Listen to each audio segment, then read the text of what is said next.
Natalia Aruguete como invitada externa a, a este evento. Bienvenida, Natalia, a este espacio. Me acompaña la licenciada Gabriela Bizarro, quien es la coordinadora general de comunicación institucional de la UNE, quien va a tener el gusto de presentarte, Natalia. Bienvenida a este evento y te escuchamos, Gabriela. Bueno, Laura, muchas gracias. Vamos a pasar al campo de la comunicación y en este caso, bueno, con el privilegio y agradeciéndole desde ya a Natalia Aruete que nos acompañe en esta tarde.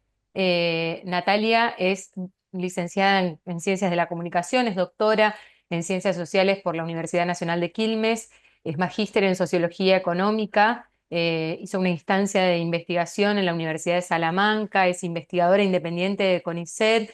También su línea de investigación es la polarización política y en redes sociales en América Latina.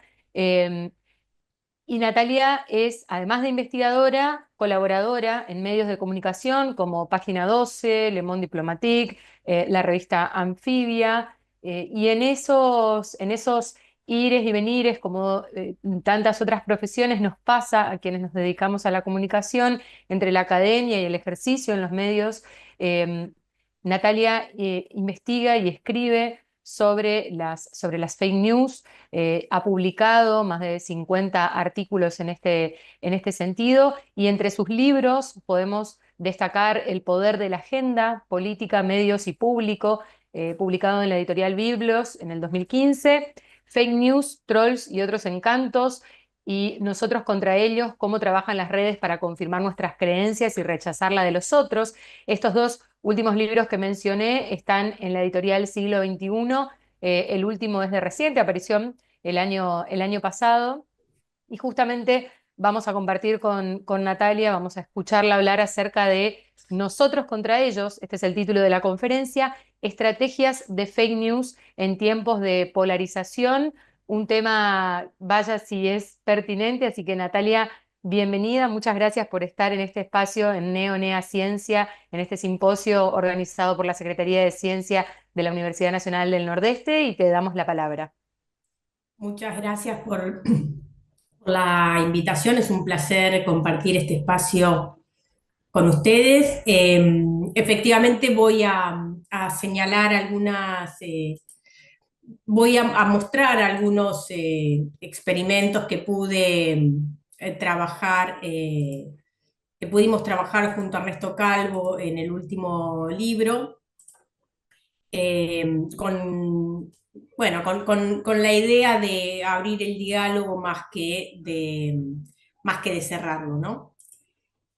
En principio, contarles que cuando nosotros hacemos investigación sobre redes sociales, trabajamos en base a dos tipos de aproximación. Una de esas aproximaciones tiene que ver con poder... acá mi barra de tareas se está interrumpiendo, ¿verdad? La diapositiva. No, no, no No, Oh, interrumpe. nosotros la vemos bien. ujú. Perfecto. Cuando nosotros analizamos las redes sociales, las trabajamos en base a dos posibles aproximaciones metodológicas. Una de esas aproximaciones tiene que ver con recoger Big Data de redes sociales, fundamentalmente de Twitter, antes de que se convirtiera en X y volviera prohibitivo esa posibilidad. Y por otro lado, trabajamos con lo que se denominan experimentos de encuesta.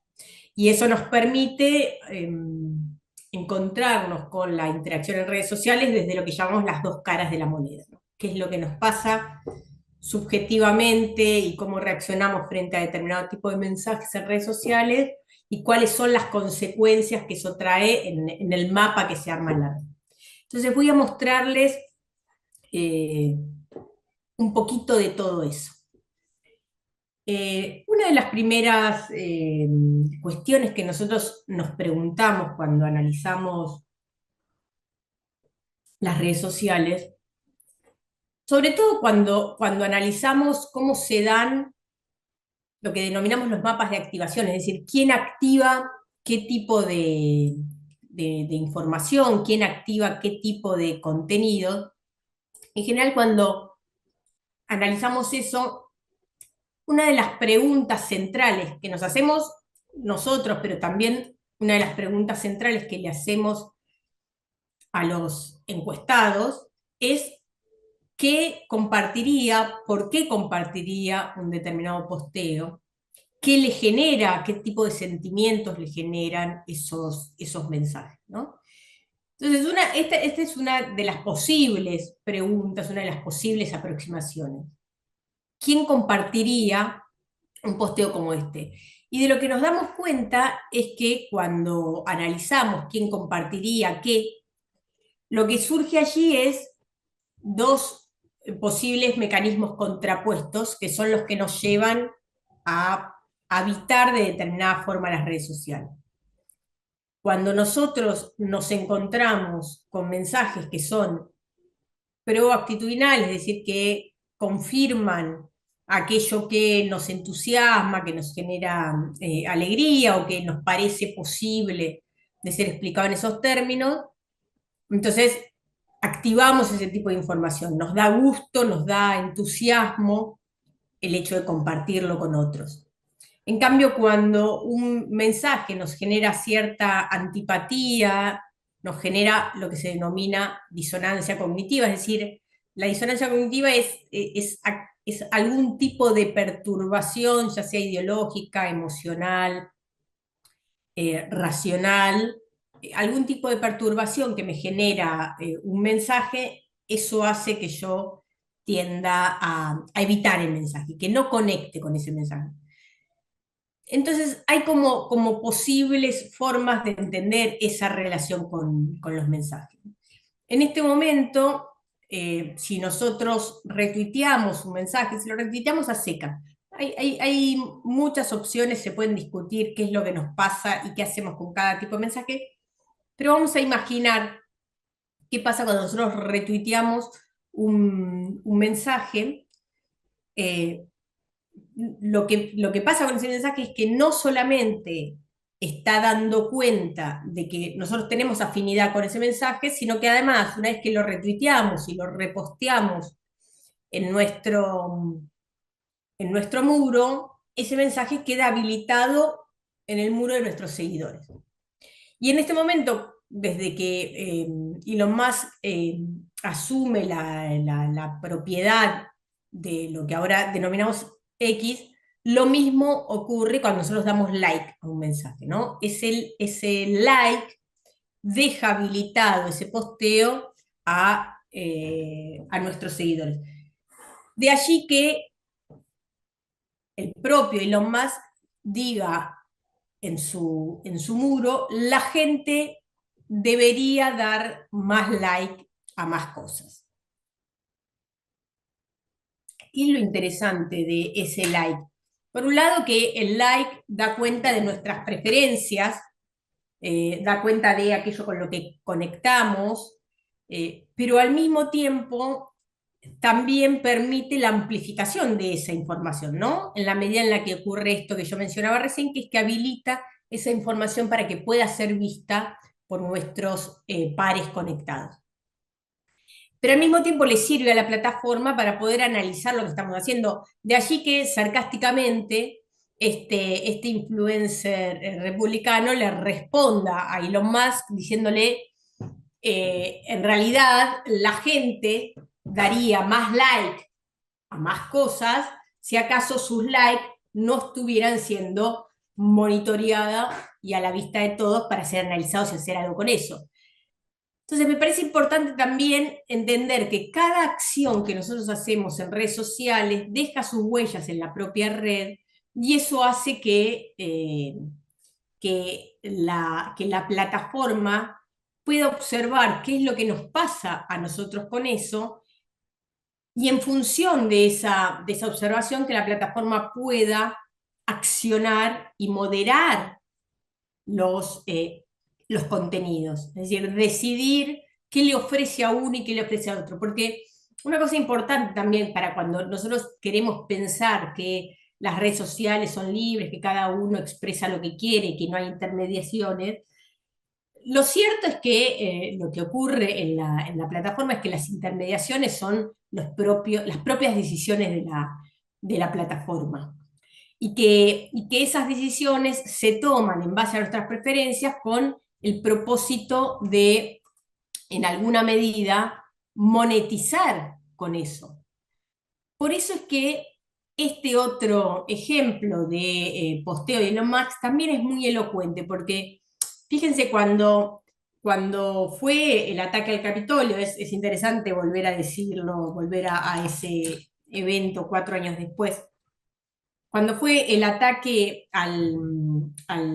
sobre todo es interesante volver 4 años después con Trump electo, ¿no? Pero cuando fue el ataque al Capitolio, a partir de que Donald Trump no había admitido la derrota y había cantado fraude, y había motorizado a sus seguidores más fervientes a hacer ese ataque, ¿no? O sea, en ese momento Donald Trump les dice, sean salvajes. O sea, hay un mandato muy claro de ir contra las instituciones democráticas.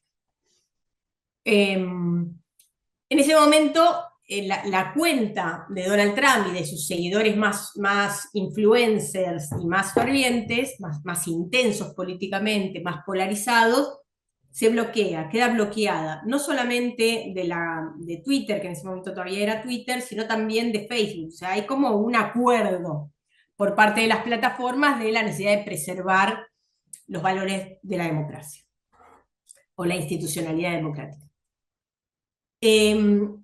Cuando Elon Musk toma la plataforma a finales del 2022, hace esta encuesta. ¿Por qué es interesante esta encuesta? No necesariamente porque Elon Musk quiera devolver a la ciudadanía o a los seguidores que habían sido bloqueados la posibilidad de expresarse libremente. No es que él tenga una apuesta maximalista de la libertad de expresión. En realidad lo que quería era volver a llenar de contenido y de circulación de información un área de ese mapa que se arma en las redes sociales, un área que había quedado deshabitada, porque Donald Trump es un influencer, de los principales influencers del mundo con la cantidad de seguidores que tienen, y además porque sus propios seguidores intensos también son influencers con muchos seguidores. Entonces, al faltar esa información, gran parte de la red queda deshabitada, ¿no? Y por ende, los dueños de la plataforma dejan de tener la posibilidad de monetizar con eso. Yo quiero mostrarles ahora 2 casos de estudio que hemos hecho, que aparecen en nuestro último libro. Y antes de mostrarles esos casos de estudio, si es que llegamos, voy a tratar de ajustarme al tiempo, si vemos que no podemos llegar con ambos, simplemente hablo de uno de ellos, pero son casos donde lo que quiero es mostrar cómo quedan plasmados en nuestras reacciones en redes sociales la polarización política que nos distingue a distintos usuarios en función de nuestras preferencias políticas, ¿no? O de ideas o temas de agenda a las que adherimos o que rechazamos, pero al mismo tiempo la no tan conocida polarización afectiva, ¿no? Que lo que explica esa polarización afectiva es o sea, cuán intensos son nuestros apegos y nuestros odios a determinados dirigentes, a determinados espacios, a determinados grupos, a determinados partidos, ¿no? Esta es una de las primeras, de los primeros sitios por los cuales querría pasar antes de mostrarles los 2 casos de experimento de encuesta. Yo les decía al principio que cuando nosotros analizamos la polarización en redes sociales, la podemos analizar tanto desde la mirada que tenemos de del Big Data, digamos, de cómo se llama. Estos son lo que denominamos mapas de activación. ¿Por qué son mapas de activación? Porque se arman así en función de que quedan aquí observados usuarios y usuarias de redes sociales que se están retuiteando entre sí, es decir, que están activando información del otro lado o de otro usuario. Y dado que, insisto en lo que decía antes, dado que nosotros tenemos mayor propensión, una tendencia mayor a activar, a compartir información de aquellos usuarios y usuarias con los que coincidimos cognitivamente, ideológicamente, partidariamente, desde nuestros valores, desde nuestros apegos.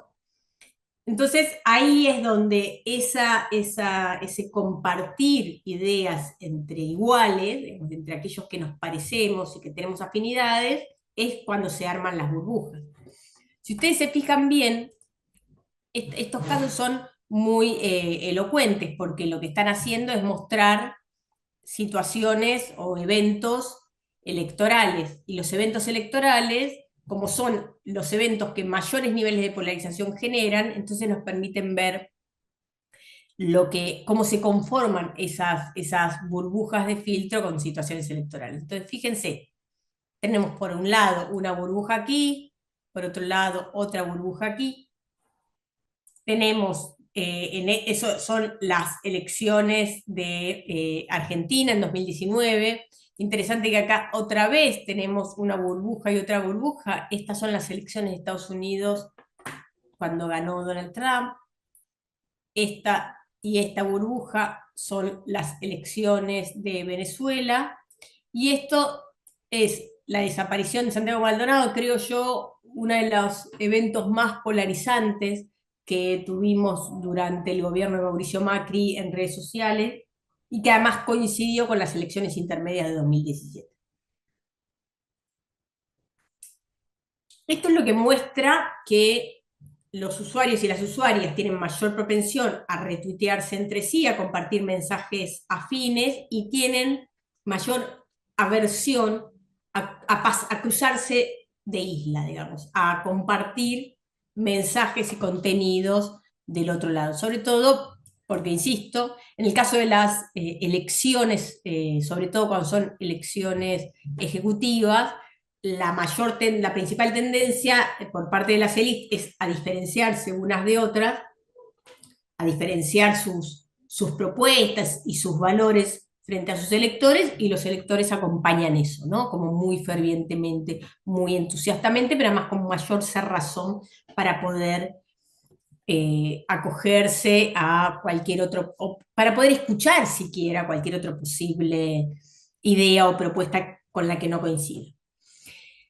Una cosa interesante acá es que cuando nosotros analizamos la distribución de las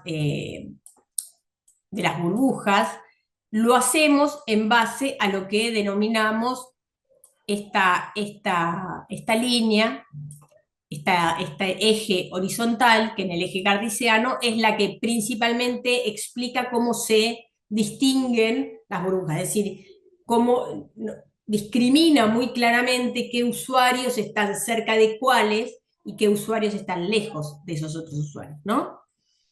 Y que nosotros podemos decir oficialismo-oposición, podemos decir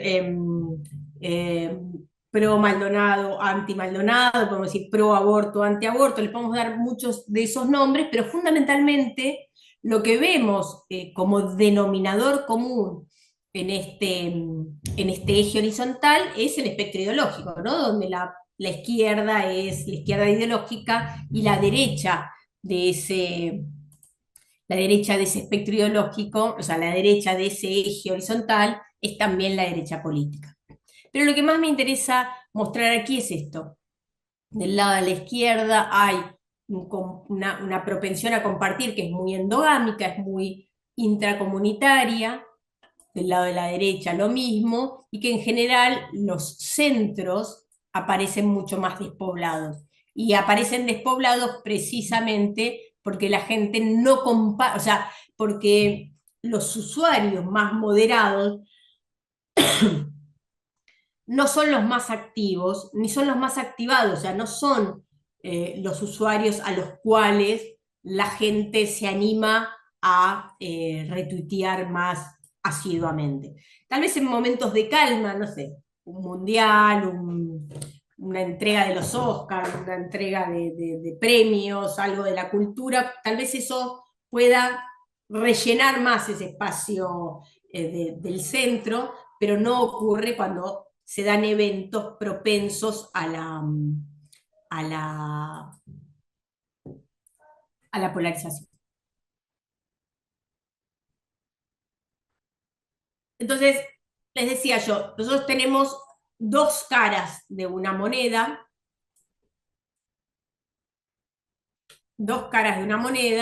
uno sería la dimensión más de la estructura, más orgánica de las redes sociales, que son esos mapas que yo les mostraba recién, y otra es la cara más subjetiva, es decir, qué nos pasa a nosotros cuando nos encontramos en redes sociales con determinados tipos de mensajes y qué tipo de reacción puedo llegar a tener. Si un mensaje me perturba mucho, lo más probable es que lo ignore, aunque no conecte con ese mensaje, que quede más desafectada, o eventualmente si me animo mucho, le responderé críticamente. Ahora, cuando ese mensaje me genera emociones positivas y coincide conmigo racional, ideológica y mediáticamente y cognitivamente, entonces lo más probable es que yo conecte con ese mensaje me genere mayor engagement y que entonces yo tenga una mayor tendencia a compartir el mensaje.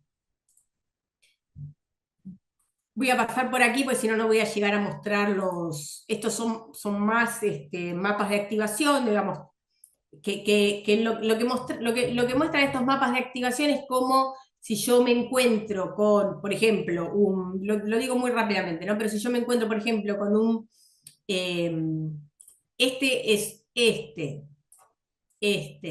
y eran los principales trolls que había durante el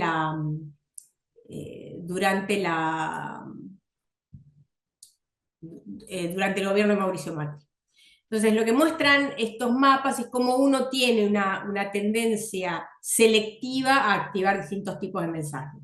Entonces, si me pregunto quiénes activan o quiénes activaron en 2019 los mensajes que eran propuestos por Alberto Fernández, lo que veo es que ambas burbujas tenían movimiento, ambas burbujas tuvieron engagement con posteos propuestos por Alberto Fernández. En el caso de Mauricio Macri, fíjense que está mucho más gorda la burbuja de la derecha que la burbuja de la izquierda. O sea, no son simétricas. Esto quiere decir, nuevamente, que hay una atención y una activación selectiva de mensajes. Ahora, fíjense, con estos mensajes más beligerantes, más, digamos que lo que buscaban era activar a los propios, muy en contra de los demás, generando mucho odio, noticias falsas, etc., fíjense que solamente activa esta burbuja. La burbuja azul no es que no exista, simplemente es que cuando hablan estos, los únicos que tienen deseos de compartir ese tipo de información son los propios. Genera muchísimo rechazo del lado contrario. Acá es donde nosotros nos preguntamos, ¿cómo se hace para bajar los niveles de polarización? Y en principio no dándoles tanta relevancia, tanta influencia y tanta visibilidad a cuentas como estas, ¿no? Y ahí también debería haber una intermediación y un involucramiento de la plataforma que no es precisamente lo que estaría pasando en estos momentos con Elon Musk, tal como lo hemos visto en distintas ocasiones. Aquí este es uno de los primeros casos que quiero mostrarles. Hay dos casos de fake news y fact-checking que quiero mostrarles. Son casos que hemos trabajado en experimentos de encuestas y me parece que son elocuentes por el tipo de personaje al que están atacando. Y sobre todo por el tipo de reacción que pueden generar el chequeo de información. Entonces me voy a meter brevemente en esto. Si veo que estoy como muy falta de tiempo, dejamos el último y por ahí podemos tener un breve espacio para preguntas. Ustedes me van diciendo en todo caso. Estás muy bien, Natalia, en tiempo. Recién son las 8 de la noche, así que Bárbaro, bárbaro. tranquila y gracias Bárbaro. por... A ver, ¿por qué me interesa tanto este caso de análisis? Este es un caso de fake news, y al mismo tiempo, por supuesto, una fake news deliberada, es un ataque deliberado en el marco de una campaña electoral a una candidata mujer. Entonces, digamos, hay mayor propensión a los ataques a candidatas mujeres, en este caso, y a una candidata mujer no menor, porque era la candidata a vicegobernadora, en ese momento todavía no había legislado en la provincia de Buenos Aires, había sido intendenta en La Matanza y era un ataque a la entonces candidata a vicegobernadora por la provincia de Buenos Aires, que es una de las provincias, es la provincia más grande en términos electorales, entonces, digamos, ir a ese blanco era muy redituable en términos de instalación de falsedad. Pero hay otros condimentos que vuelven muy interesante a esta estrategia de fake news. Fake news, quiero hacer una pequeña digresión como aclaración conceptual que me parece importante. Cuando hablamos de fake news, a diferencia de la idea de noticia falsa, nos referimos a que una fake news es aquella información que tiene un propósito deliberado de generar un daño o de generar algún efecto político de algún tipo. En el caso de una campaña electoral, cuando uno tiene una apuesta comunicacional que incluye algún nivel de desinformación deliberada, lo que puede estar buscando además es instalar una determinada idea que se introduzca también y que vaya dando forma a la idea que tienen los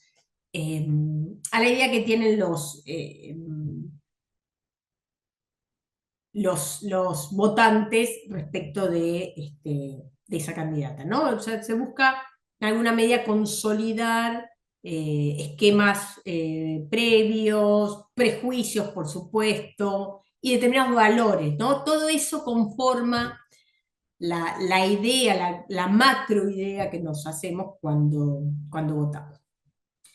Entonces, ¿qué era lo interesante de esto? Voy a detenerme en distintos aspectos de lo que sería una fake news y del éxito que puede tener una fake news para activar en el otro. En el caso de Verónica Magario, primero una cuestión, ¿no? Cuando nosotros analizamos las fake news, e incluso muchas veces cuando uno activa cualquier tipo de mensaje, está mirando distintas cosas. Le llamamos distintos elementos de encuadre. Por un lado, la autoridad de ese mensaje. ¿Quién es autor o autora de ese mensaje? ¿Cuál es la cuenta desde la cual se está hablando? Hay otro elemento de ese encuadre, digamos, de lo que es ese posteo en general, que es el texto lingüístico verbal. También medimos cuánta influencia puede tener una imagen y finalmente tomamos en cuenta los retweets y los likes, que los denominamos como los apoyos en un posteo.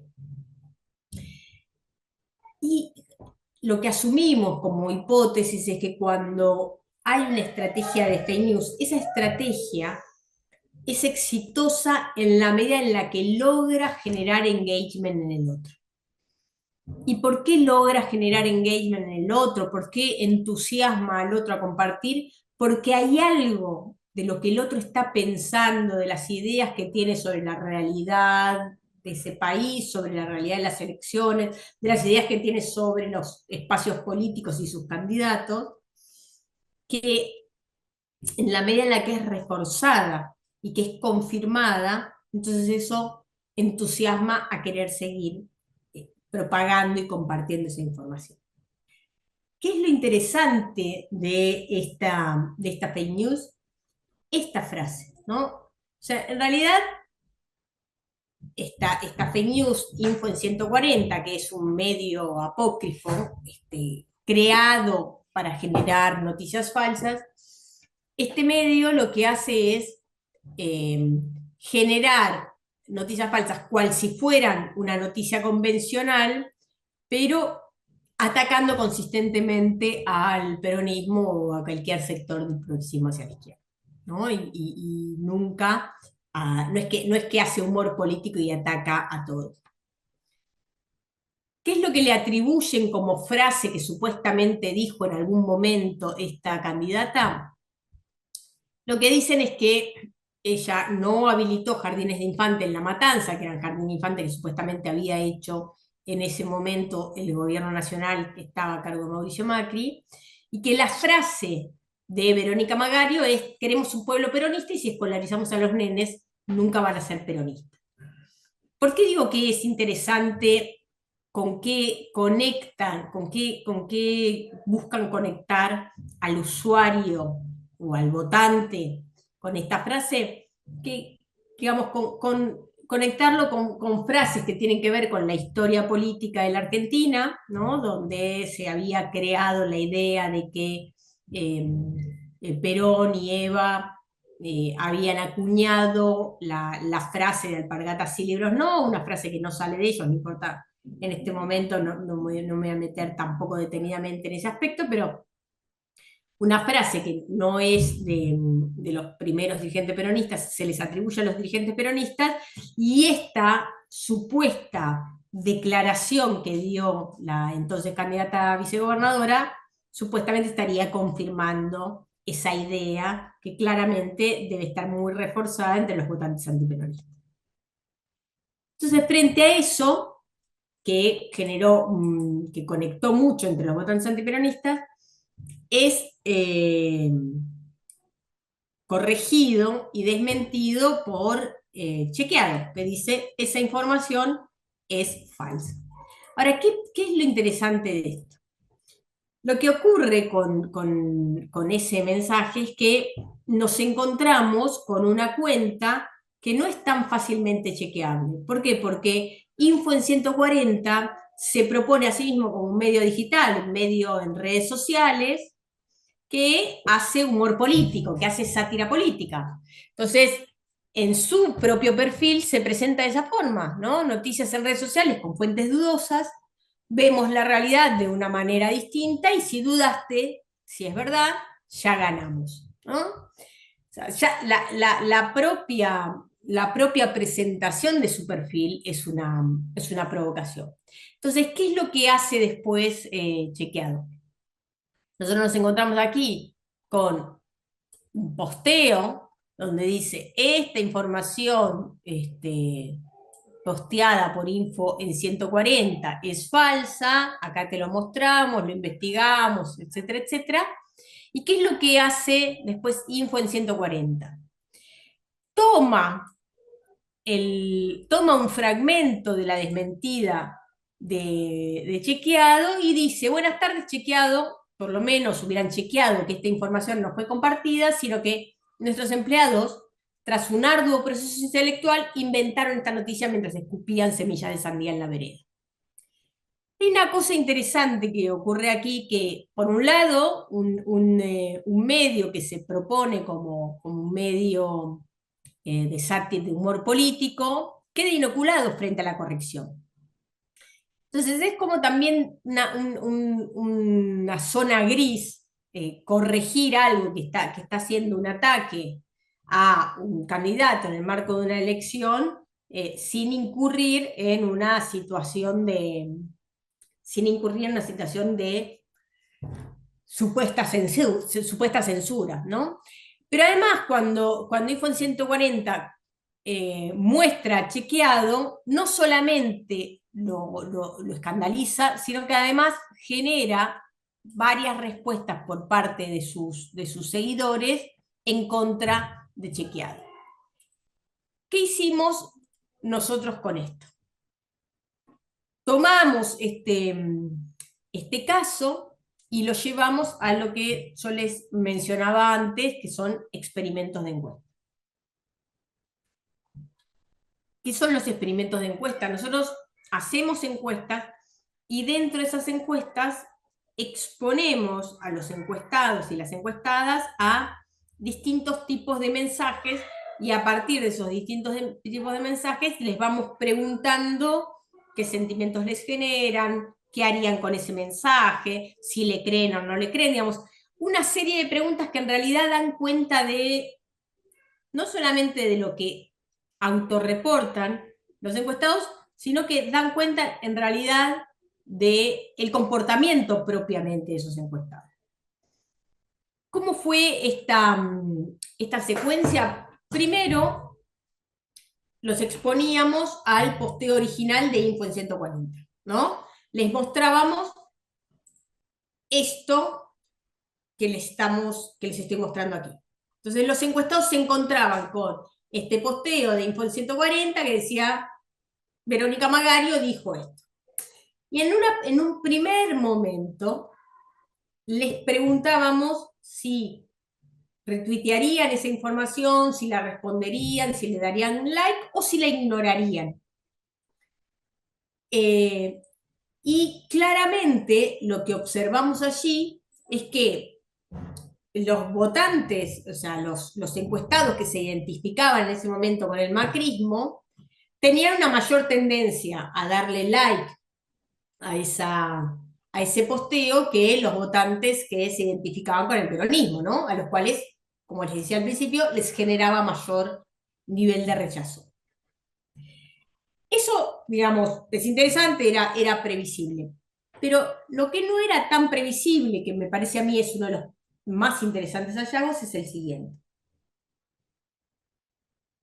Después de mostrarles a esos encuestados la información de Info en 140, les dábamos otras preguntas y de pronto les mostrábamos un chequeo, ¿no? Íbamos variando entre los autores del chequeo. Podía ser Chequeado, podía ser La Nación, podía ser Página 12, podía ser Clarín. ¿Por qué? Porque en parte también lo que queríamos ver era si la afinidad con el medio estaba generando alguna diferencia entre los votantes, asumiendo que hay votantes que tienen más afinidad con ciertos medios que con otros. Pero lo interesante de esto es que una vez que les mostrábamos al grupo de votantes que les mostrábamos el chequeo de que esa información era falsa, o sea, un votante, vamos a suponer, un encuestado que decía que si las elecciones son la próxima semana, votaría por Alberto Fernández, le mostrábamos el chequeo. Después de haberle mostrado el tuit original que era falso, y les preguntábamos, después del chequeo, si le seguían creyendo, o sea, si seguían creyendo que el tuit original era verdadero o era falso. Y lo mismo hacíamos con esos encuestados, que aleatoriamente podían ser afines al peronismo o afines al macrismo. Fíjense qué interesante, nosotros tenemos aquí estas barras, nos están diciendo que el mensaje era seguramente falso o probablemente falso. Y lo mismo vemos acá. Mensajes que dicen que respuestas de los encuestados que después de ver el chequeo dicen si el mensaje original era falso o era verdadero, ¿no? Tenemos seguramente falso y probablemente falso, y de este lado tenemos seguramente verdadero y probablemente verdadero. Lo interesante es que cuando les mostramos el chequeo a los votantes que son afines al peronismo, casi un 60% después de ver el chequeo dicen, sí, efectivamente el mensaje original era falso. Pero solo el 37% de los que ven ese chequeo dicen, sí, el mensaje original era falso. Y fíjense que incluso es bastante más alto quienes piensan que el mensaje original era verdadero entre los votantes macristas que entre los votantes peronistas. ¿Qué quiero decir con esto? Es que las identidades políticas, cuando hay un evento, digamos, un contexto de polarización, como son las elecciones, cuando hay un evento de polarización como son las elecciones, las identidades políticas están más activas y más propensas a acoger mensajes afines y a rechazar mensajes que son disonantes. Aun cuando pueda venir una organización como Chequeado, que digamos, hace más de 10 años que está trabajando sobre chequeos en la Argentina, que ha ganado cierta reputación, no solamente en la Argentina, sino a nivel regional, y aún así las identidades partidarias generan ciertas resistencias cognitivas a creerle a un chequeador si es que lo que está diciendo el chequeador va en contra de mis presunciones y hasta de mis prejuicios, ¿no? Entonces eso me parece interesante para decir, bueno, no podemos decir que un fact-checker llega, irrumpe con su revisión, con su chequeo, y ya con eso está resuelta la situación. También el chequeador tiene que lidiar, también tiene que lidiar con lo que está pasando con las identidades políticas de aquellos a los que se dirige, ¿no? Y finalmente el chequeador no deja de estar en algún sentido inmerso en el conflicto a partir de estas adhesiones y resistencias que va generando. Me quiero introducir ahora también en otro experimento de chequeo de información que hemos realizado, sobre todo pensando que nuestro último libro trabaja como hipótesis nodal de toda nuestra argumentación, trabaja alrededor de lo que definimos como las confirmaciones y las refutaciones, digamos, en qué medida yo me siento confirmado en mis creencias, o en qué medida me siento refutado o me siento desafiado en esas creencias. Y asumiendo además, cuando hablamos de esta polarización afectiva, asumiendo además que sentirme confirmado o desafiado también influye en las emociones que esas confirmaciones, esas reputaciones pueden despertar en nosotros. Veamos entonces qué pasa en lo que llamamos el experimento vacuna. La hipótesis del experimento vacunas es que nosotros podemos tener argumentos que son lógicamente equivalentes, que en términos lógicos, meramente lógicos, nos están diciendo lo mismo, pero dependiendo de cómo yo armo el encuadre, la presentación de esa información, puedo ir variando el efecto que generó en el otro. Y el ejemplo por ahí más rápido de mostrar y más fácil es este. Es verdad que esto es una pipa, es falso que esto no es una pipa. Ambos están diciendo lo mismo, después de muchas encuestas y de hacer incluso esta consulta como disparador en una clase, la gente tiene mayor propensión a compartir esta afirmación que esta afirmación. ¿Por qué? Porque en esta afirmación no solamente yo estoy mostrando un semáforo verde, sino que además lo que estoy haciendo con esta afirmación es simplificar la idea para que el otro la pueda comprender.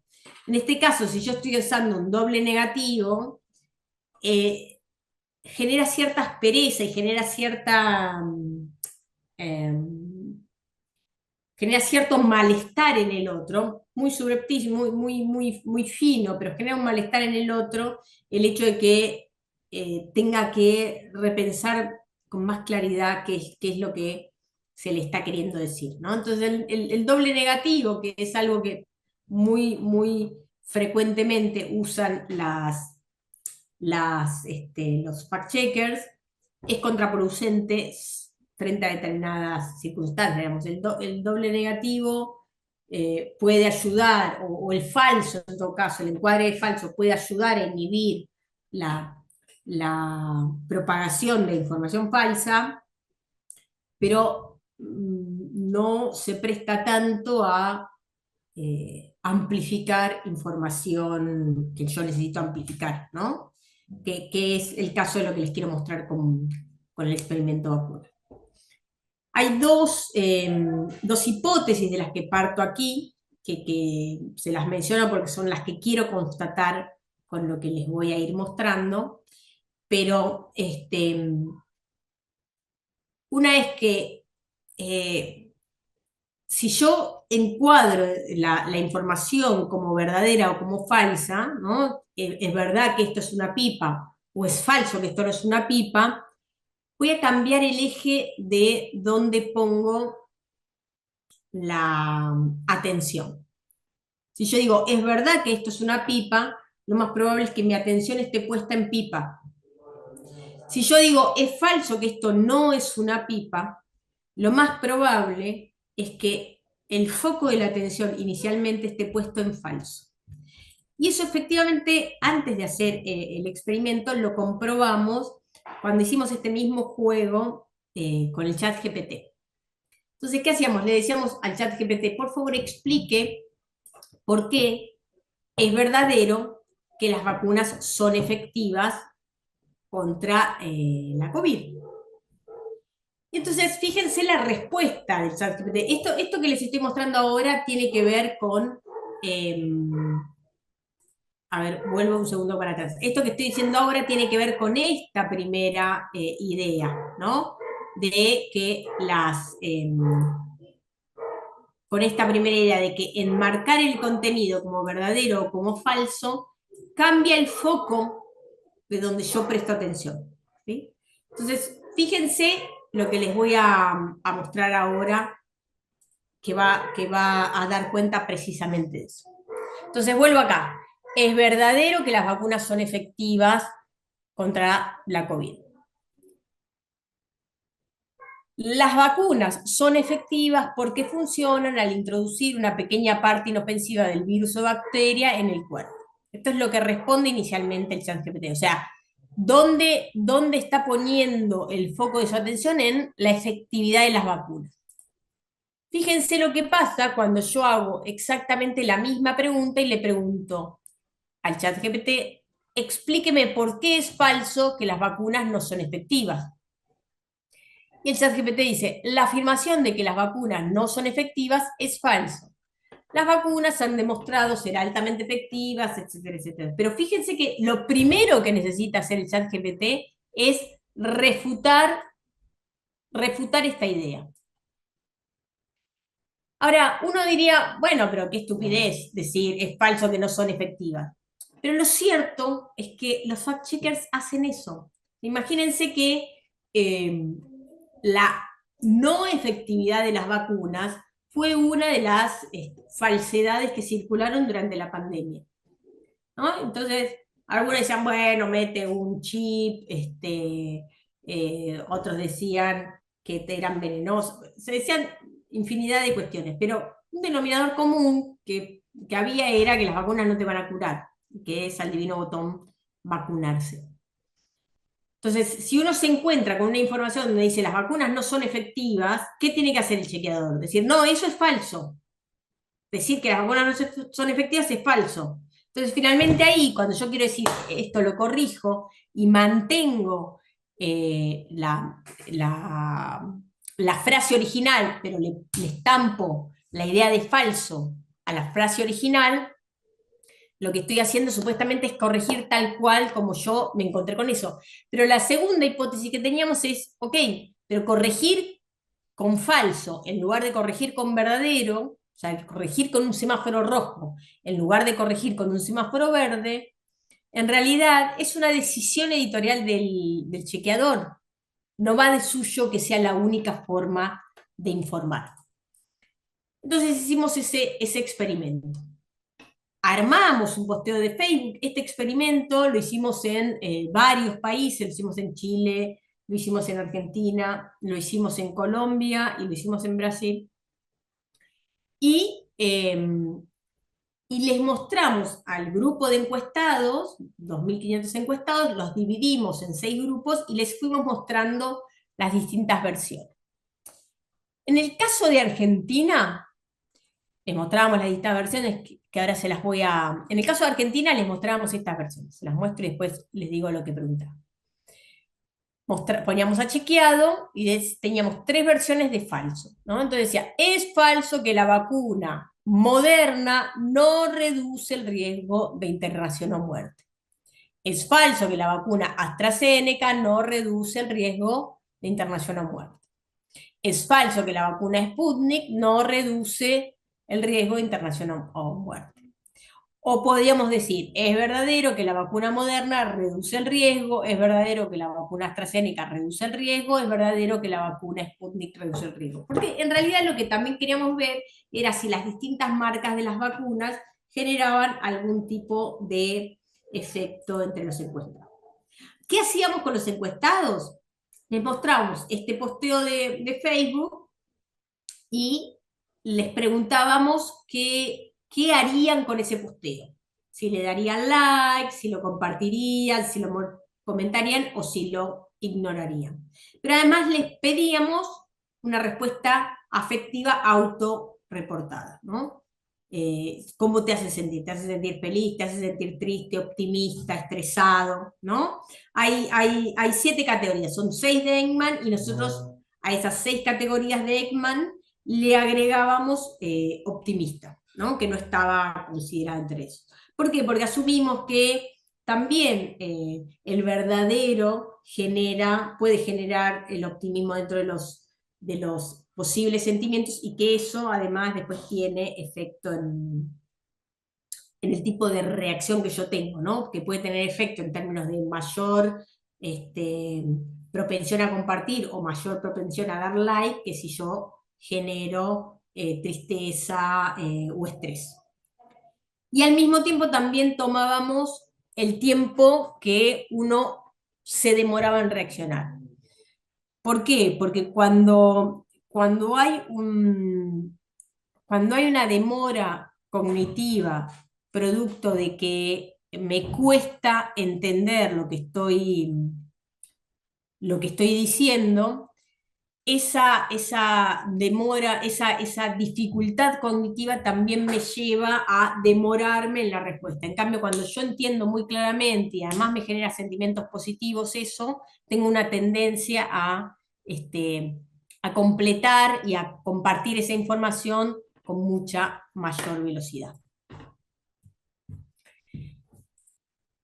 Entonces, ahora sí para cerrar, nosotros mostrábamos esos posteos a distintos grupos, teníamos 6 grupos, insisto, ¿no? 3 verdaderos y 3 falsos, por lo menos acá en Argentina hicimos 6 grupos porque trabajamos con las 3 vacunas que estaban como en conflicto, y entonces les mostrábamos el posteo, es falso que la vacuna no previene contra la pandemia, o no previene riesgos de internación a muerte, es falso que Sputnik no previene riesgos de internación o riesgo, es falso que Moderna no previene riesgo de internación, es verdad que AstraZeneca previene riesgo de internación a muerte, es verdad que Sputnik previene riesgo de internación a muerte, es verdad que Moderna previene riesgo de internación a muerte. Y acá lo que estamos midiendo esto es la propensión a dar like, ¿no? 5%, 10%, 15%, 20%, 25%, y acá en el eje horizontal tenemos las distintas vacunas. Lo interesante de esto es que aquellos que se encontraron con el mensaje verdadero tuvieron una tendencia que multiplicó por 3 la propensión que tuvieron a dar like a aquellos que se encontraban con el mensaje falso. O sea, tenemos un 8%, un 9% y un 9% de propensión a dar like a una corrección de falso, y por el contrario tenemos 23, 24 y 26% de tendencia de los encuestados a dar like, ¿no? A tener algún tipo de engagement con un mensaje que es positivo, que genera alegría, que no tiene dificultad en la comprensión, etc. Porque, digo esto porque incluso si ustedes hubieran accedido a una sistemática cantidad de información, como habíamos accedido nosotros cuando hicimos un informe mucho más extendido,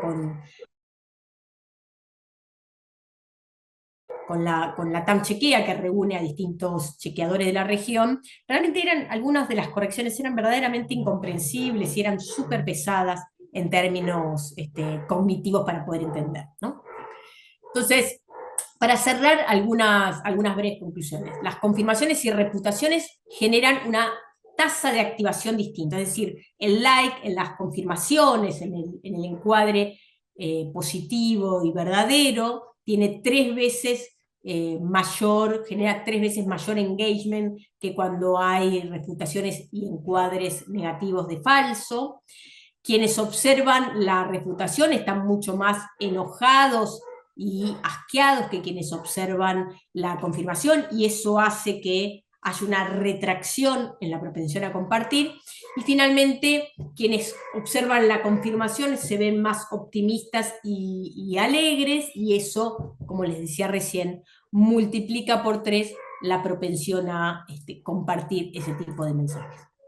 Hasta aquí entonces algunos de los casos que quería mostrarles. Quedo a disposición para... Bueno, Natalia, muchísimas gracias. Tenemos unos cuantos mensajes y también preguntas de la gente que estuvo compartiendo con nosotros, así que me tomo unos minutos. Vuelvo un poco al principio. Nicolás Silva Lotero preguntaba si la intermediación y la selección de contenidos que hacen hoy las plataformas con los fines de monetizar no lo hacían ya los medios masivos, sobre todo desde la etapa del narrowcasting, y cuáles serían las diferencias que se advierten desde la investigación que ustedes hacen, y agrega además que muy interesante los mapas de activación. Eso por un lado, si querés responder, y después pasamos a la Sí, etapa. respondo brevemente a eso, así no se nos van mezclando. Eso. En realidad no, nada que ver, o sea, eh, a ver, en todo caso, cuando los medios masivos, antes de tener que adaptarse a las lógicas de difusión de las redes sociales, que son las actuales, o a las lógicas más algorítmicas que tienen en este momento y que sí lo usan para poder optimizar sus motores de búsqueda, etc. Antes de eso, en realidad, los medios mostraban lo que tenían para ofrecer, y había una búsqueda más del usuario, que veía qué quería leer y qué descartaba. En este momento incluso los medios, pero en este momento se da cuando estos dos escenarios ya son un escenario convergente, ¿no? Mediático digital. En este momento sí, la oferta de información por parte de los medios tiene una lógica algorítmica, una lógica muy similar, porque en realidad los medios dependen en este momento también para monetizar de la optimización en esa búsqueda, ¿no? Y uno de los principales motores de búsqueda de los medios es Google, en este momento, ¿no? Google News. Claro. Pero los medios, digamos, como sometidos a esa regla, porque incluso cuando los medios empiezan a entender cómo se da esta lógica algorítmica, que es muy opaca por parte de Google, cuando empiezan a entenderla, Google nuevamente les cambia las reglas de juego. Pero no se daba así con la previa versión de los medios, era más eso, broadcasting, digamos, punto a masa. había una propuesta eh, dirigida a un grupo que se considera más o menos homogéneo en términos de, incluso en términos de la agenda que podían instalar. Hoy por hoy la propia agenda de de los consumidores de contenidos está profundamente fragmentada. Claro. Bueno, hay mensajes de muy bueno el análisis, felicitaciones a la UNE por la calidad académica de los expositores, son temáticas actuales e interesantes. Claudia Díaz dice, coincido muy claro los mapas, también la idea de lo endogámico, me conecto con lo que coinciden, valido mis ideas y la polarización se recarga, ¿no? Esto que estabas diciendo. Muchos saludos y reconocimientos y excelente la presentación. Saludos de Chipoleti en la provincia de Río Negro. Gracias por conectarse también esta tarde. Muy interesante la disertación, dice Alicia Domínguez. Em, Claudia Díaz agrega, en la polarización extrema, acá hay una pregunta, ¿la polarización política y la afectiva se potencian cuando se pueden separar? ¿Depende del momento o de la madurez política y democrática de la sociedad esto? Es súper interesante esa pregunta. En realidad, cientistas políticos y sociales que vienen trabajando, o incluso quienes trabajamos comunicación política, empezamos a dejar de distinguir entre polarización política y polarización afectiva. Hay un concepto que yo lo reitero mucho y me parece un concepto muy productivo, que es el de Trinidad cognitiva, ¿no? Donde lo que se dice es el comportamiento político se estructura a partir de estos tres elementos: el elemento más cognitivo y racional, el elemento afectivo emocional y el elemento comportamental. Las actitudes políticas y el comportamiento político se estructura alrededor de todo eso y ya no es escindible, porque en realidad, porque lo que acabo de mostrar, digamos, una cuestión como las vacunas, que no necesariamente, o sea, en el caso de vacunas, lo interesante del caso de análisis es que no se trabajó sobre un evento polarizante, no era un trabajo sobre, en el marco de campaña electoral o de dirigentes políticos que polarizaran per se. Era un caso de no polarización donde el enojo de no entender algo ya desactivaba. Entonces, el afecto y lo racional están profundamente imbricadas en toda relación que tenemos con los discursos. Tamara pregunta si se puede denunciar a un funcionario público que comparte en su cuenta oficial noticias falsas, si tiene alguna consecuencia legal. Y en este momento eso se ha vuelto como muy difícil, ¿no? Fíjense lo que acaba digamos, depende de la plataforma, pero también es cierto que las decisiones de las plataformas en este sentido es tan opaca que tampoco fluye tanto, ¿no? Pero fíjense lo que acaba de ocurrir en Brasil, donde hubo que suspender el uso de la plataforma X porque Elon Musk no quería acatar las decisiones judiciales de intervenir en la moderación y en el bloqueo de cuentas que estaban siendo investigadas por difusión de mensajes falsos, y eran cuentas que estaban muy fuertemente conectadas con los funcionarios y con el propio Jair Bolsonaro, que tuvieron incidencia e implicancias directas en el ataque a la Plaza de los Tres Poderes. Fíjense, estoy conectando todo el tiempo todo este tipo de amenazas a la democracia, y sin embargo, bajo la idea de la libertad de expresión, Musk se opuso a eso y tuvo que haber una decisión judicial para que recapacitara y volviera sobre sus pasos. Entonces es muy difícil con plataformas que se han vuelto actores políticos muy fuertes en el juego político de manera directa. Claro. Carlos Quiñones dice, importante la procedencia, muchos llegaron a abandonar la ciudad por la discriminación de la que fueron víctimas a partir de la afirmación falsa del candidato republicano. Esto venía, ¿no? Bueno, excelente información brindada, muchas gracias. Mucha gente que también habla y te felicita, una excelente presentación desde diferentes lugares, nos saludan desde la provincia de Jujuy. Bueno, muchas gracias a quienes están participando a través del chat de la transmisión en vivo por YouTube. Si alguien más tiene una pregunta, les ruego que la hagan y mientras tanto yo me tomo un minuto para preguntarte qué pasa con la instalación de los mensajes y en relación a la agenda de discusión o de conversación pública. ¿Quién hoy, en este escenario de fake news y de polarización, quién gana la conversación? ¿El que instala primero? ¿El que grita más fuerte? ¿Cómo se maneja eso? Bueno, digamos, es una estrategia que es más, tiene su complejidad, ¿no? A ver, tiene su complejidad, ¿por qué? Porque en este momento, por eso hacía la comparación e insistía con la idea de la lógica broadcast, porque en ese momento digamos, había bastante homogeneidad en las agendas que proponían los medios masivos. De hecho, la idea de homogeneidad era un concepto muy trabajado.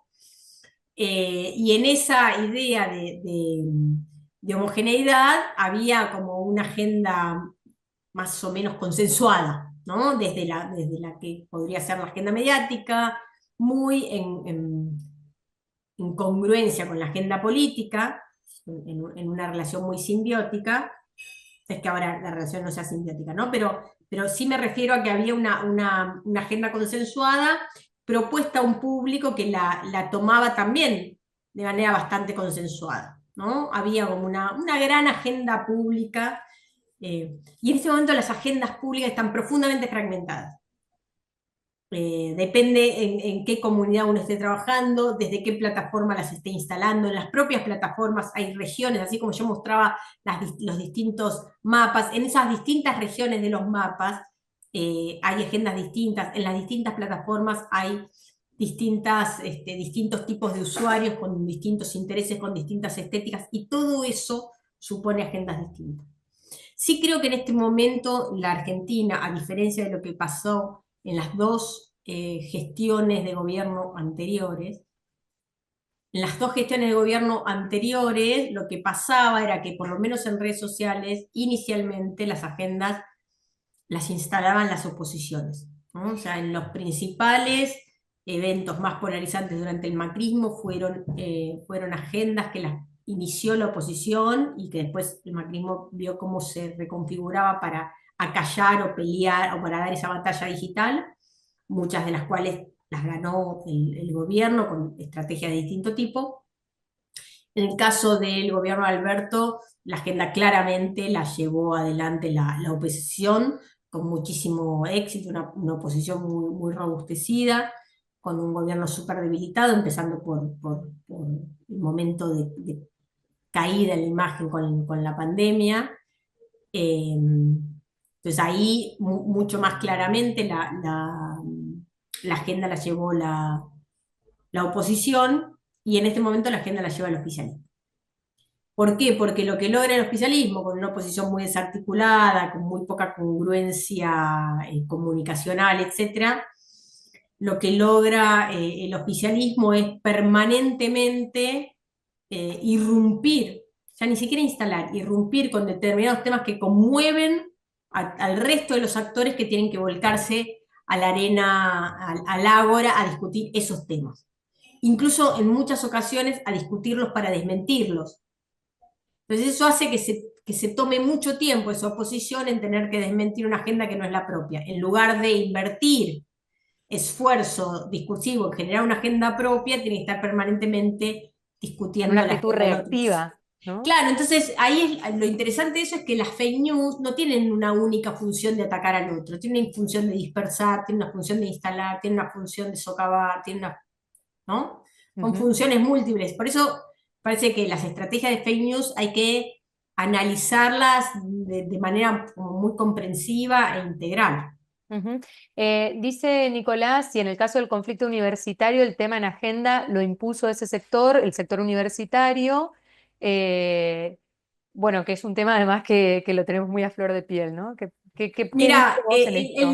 la cuestión universitaria es súper interesante porque a diferencia de varias otras temas, digamos, de disputa entre gobierno y oposición, o de gobierno y sectores de la sociedad civil, la universidad es uno de los temas que mayor nivel de aceptación tiene en la sociedad. Incluso cuando Milei redefine esa cuestión y se piensa a sí mismo, dice, bueno, yo no estoy en contra de las universidades, lo que estoy es en contra de los curros. ¿Qué es lo que logra hacer Milei ahí? Tomar ese aspecto y cristalizarlo.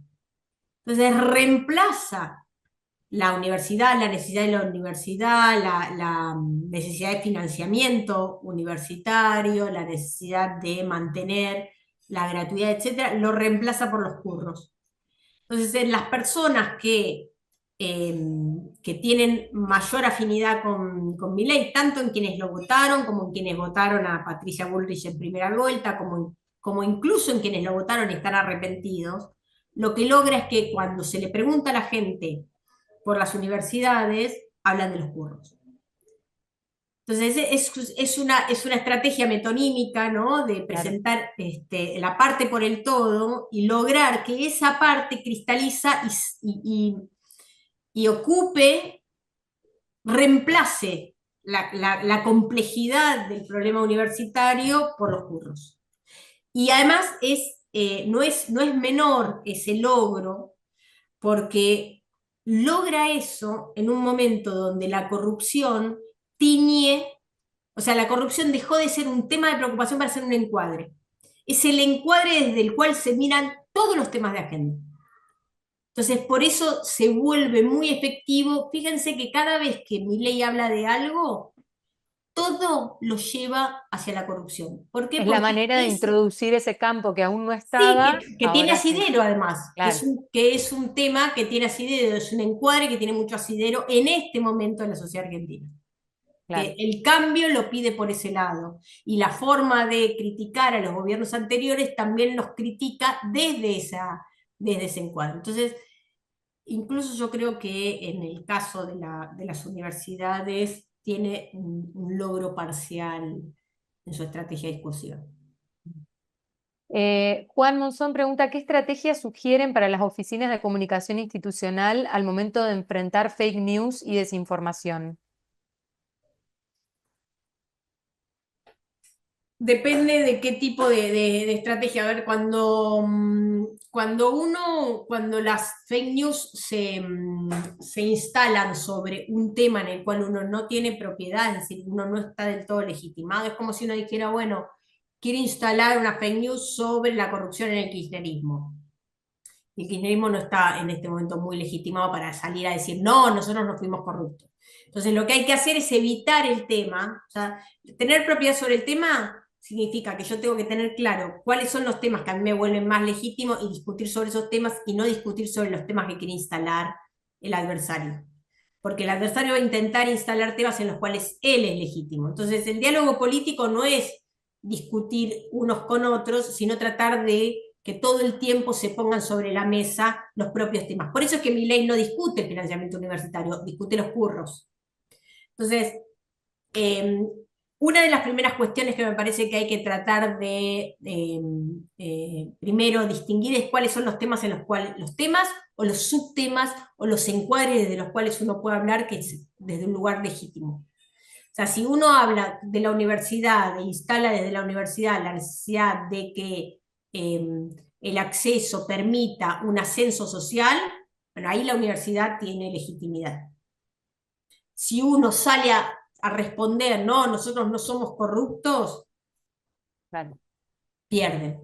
Pierden porque está muy instalado la corrupción, está muy instalada la militancia universitaria, está muy instalado todo eso, y es algo a lo cual la gente de a pie le tiene mucho rechazo. Y sumo ahí cuánto juega el valor de verdad, ¿no? Esto que vos decías hoy en lo que mostrabas respecto de las preguntas, ¿cuánto importa si eso que está diciendo Pero lo que pasa es que no es, a ver, el valor de verdad está está tan fragmentado lo que a la gente la interpela, Claro. que no es que, qué sería lo verdadero, lo absolutamente verdadero o lo absolutamente mentiroso. Si Milei dice, quiero hacer una auditoría una auditoría porque sospecho que hay curros, ¿qué sería ahí lo absolutamente mentiroso? En realidad es cómo está presentando la preocupación. Tampoco uno puede decir, no, Milei miente porque se refiere a... ¿Cómo uno le ataca eso? Claro. Entonces, a mí me parece que la apuesta es cambiar la agenda.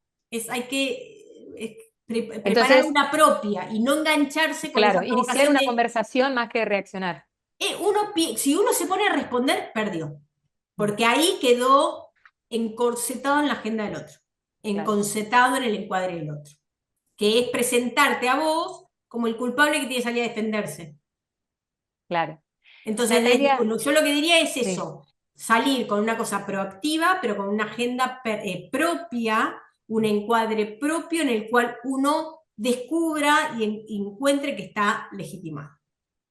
Natalia, muchísimas gracias por habernos acompañado. La invito a Laura Leiva, la secretaria general de Ciencia y Técnica y organizadora de este simposio también, a que se sume a este cierre. Gracias, Gabriela, por el pase. Natalia, bueno, me sumo, por supuesto, encantada con tu disertación. Tan rico este campo como modelo de investigación, que te agradezco lo que nos has traído, más allá, obviamente, de tu altísima experticia en el tema. Mi- Muchísimas gracias, un ah, placer compartir con ustedes y quedamos en contacto dale, para gracias. futuros eventos. Eso, Muchísimas gracias, gracias, Natalia, Laura, y y gracias, gracias, Gabriela. Gabriela, por tu hermosa mediación. Gracias. Gracias.